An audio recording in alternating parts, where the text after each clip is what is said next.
Mais souvent, les gens me demandent qu'est-ce que c'est une profession aidante. Donc, quand on parle de profession aidante, on parle de tous les gens qui ont à travailler avec des êtres humains. La fatigue de compassion, le traumatisme vicariant, c'est pas vraiment quelque chose qui guette les gens qui, par exemple, travaillent devant un ordinateur à longueur de journée.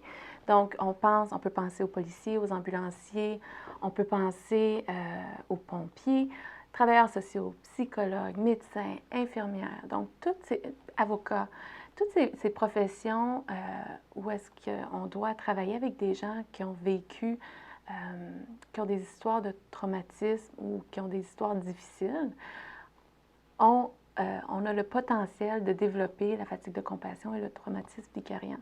Il y a aussi les professions auxquelles on pense moins, c'est les secrétaires, les concierges, les sténographes. Donc, c'est des gens qui travaillent dans ces milieux-là, qui travaillent dans le milieu de la santé, milieu communautaire, milieu carcéral.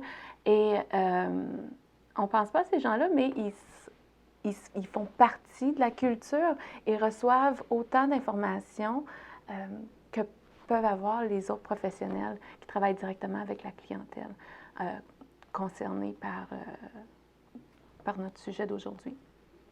Alors, on pense aussi aux vétérinaires, aux assistants vétérinaires. Puis pourquoi je mentionne cette catégorie de professionnels-là qu'on peut souvent oublier, c'est que souvent on pense à une profession aidante, on pense aux êtres humains, mais on imagine comment peuvent se sentir les gens qui aiment le plus les animaux,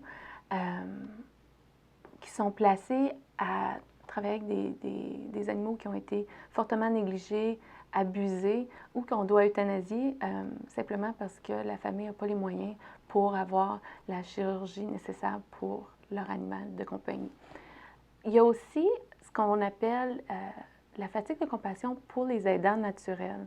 Donc, peut-être que ce n'est pas par l'entremise de notre travail qu'on vit la fatigue de compassion, mais par l'entremise de la lourdeur de ce qu'on vit à la maison.